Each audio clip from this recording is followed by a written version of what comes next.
Something just went down, and I gotta be real with you. This one feels different. You ever see a move happen and your first reaction is like, wait, what are we doing here? Yeah, that's exactly the vibe right now. It's not just about losing a player. It's about what this says about the direction of the team. And the more you think about it, the more questions start popping up. Like, are we building towards something big, or are we taking a step back before moving forward again?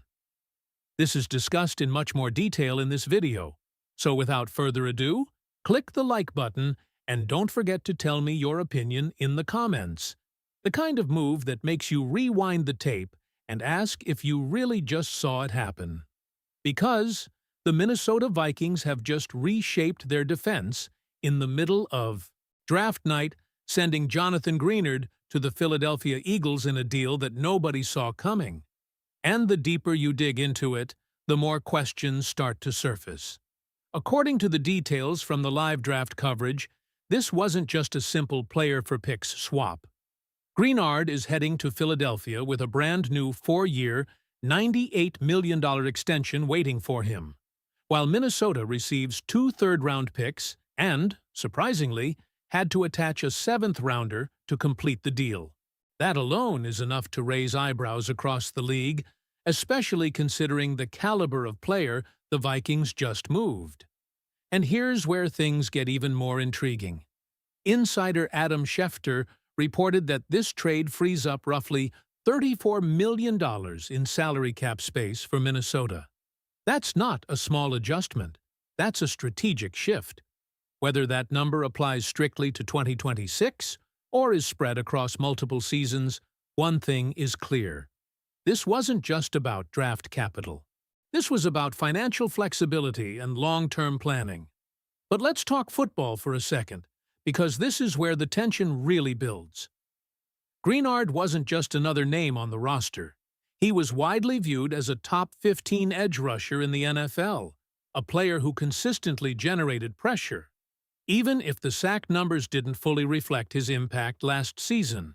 His ability to disrupt plays on early downs, especially against the run, made him a cornerstone piece of the Vikings' defensive identity. And now, that identity is shifting. Fast. There's no easy way to spin this. On paper, the Vikings' defense just got worse, heading into 2026. However, inside the building, the belief might be very different. The emergence of Dallas Turner late last season appears to have changed everything. When Greenard was out, Turner stepped in, and didn't just hold his own, he elevated the defense. That stretch may have convinced the coaching staff that they already have their next elite edge presence ready to take over. And then there's Andrew Van Ginkel, a versatile piece who can line up all over the field. While he may not be a traditional edge rusher, his joker role in Brian Flores' defensive system adds another layer of unpredictability. Still, replacing a player like Greenard is no small task, and the Vikings now seem poised to address that gap with one or more of their newly acquired draft picks. Because make no mistake, this trade is deeply connected to the draft strategy. Minnesota now holds multiple selections inside the top 100, including picks 82, 97, and 98. That kind of capital gives Flores significant influence to mold the defense exactly how he wants it. And that might be the biggest takeaway here. This isn't just a roster move, it's a philosophical shift. The Vikings are handing more control to their defensive coordinator and trusting his vision to reshape the unit. But even with that perspective, there are still lingering doubts.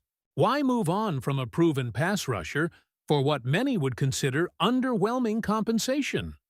Was the shoulder injury from last season more serious than publicly known? Did the market for Greenard simply not materialize the way Minnesota expected? Or is this the first domino in a much bigger plan? Because you don't clear $34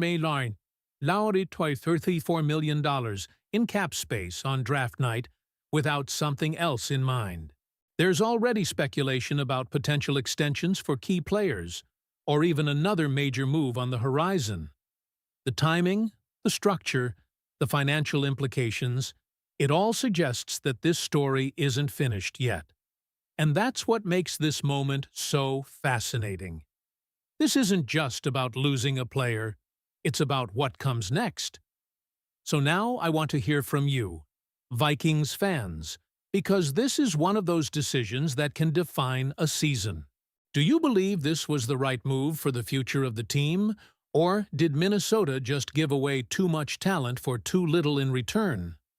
Drop your thoughts in the comments and tell me how you're seeing this right now. And here's where things start to feel even bigger than just one trade. Because when you zoom out, this move by the Minnesota Vikings doesn't look isolated at all. It looks like the beginning of a full defensive transformation happening in real time during the most unpredictable night of the year. Think about the sequence of events we just witnessed. Minnesota starts the night making defensive selections, clearly prioritizing that side of the ball. Then, almost immediately after reinforcing the unit with young talent, they move on from Jonathan Greenard. That's not coincidence. That's coordination. That's a front office and coaching staff working in sync with a very specific blueprint. And all signs point directly to Brian Flores.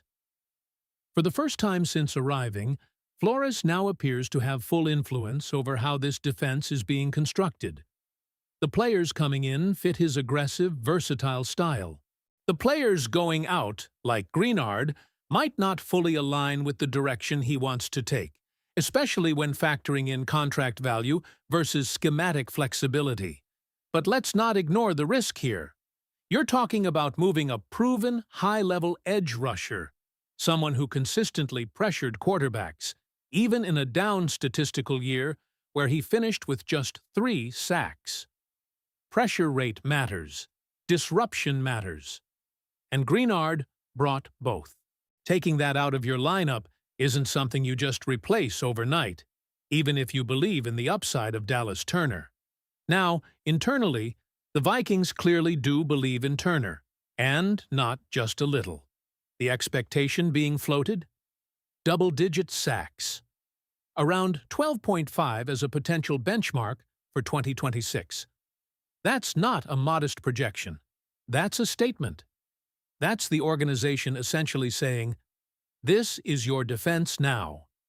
And if Turner delivers, this trade starts to look very different. But if he doesn't? If there's a learning curve? If the run defense takes a step back? If the pass rush loses consistency? Then this decision is going to be heavily scrutinized, especially when you consider what Minnesota actually received in return. 2 third-round picks, not a second, not a premium asset that immediately replaces elite production. Instead, more flexibility, more chances to find contributors, but also more uncertainty. It's a volume play, not a guaranteed impact move. At the same time, you can't overlook the financial side. That $34 million in cap space opens doors. Big doors. And the timing of it, right in the middle of the draft, feels intentional. It raises real questions about what's coming next.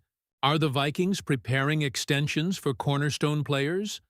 Could names like Brian O'Neill or even other core pieces be part of that financial planning?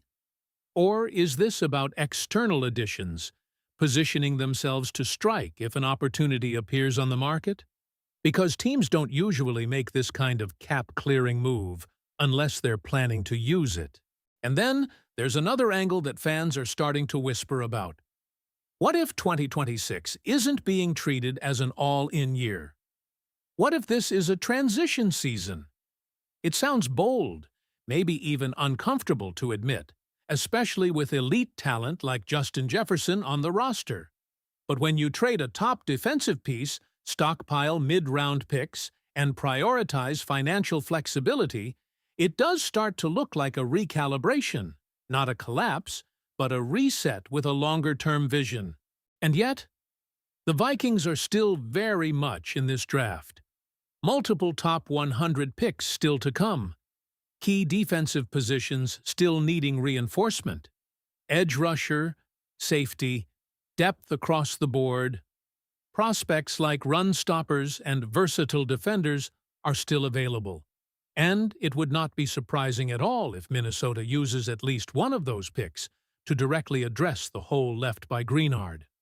So in a way, this story is still being written. The trade shocked everyone. The compensation sparked debate. The cap savings created intrigue. But the final verdict? That's going to depend on what happens next. Tonight, tomorrow, and throughout the entire 2026 season.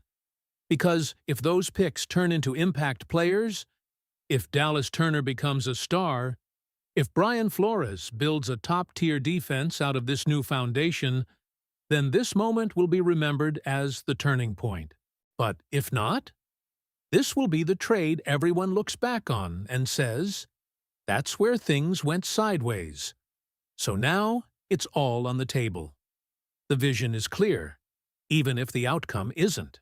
And I want to hear from you one more time, Vikings fans, after breaking down every angle of this blockbuster move. Are you buying into this new direction? Drop your take below. Make sure to like the video if you're riding with the team. And don't forget to subscribe so you don't miss what comes next. Because if this move tells us anything, it's that the Vikings are far from done.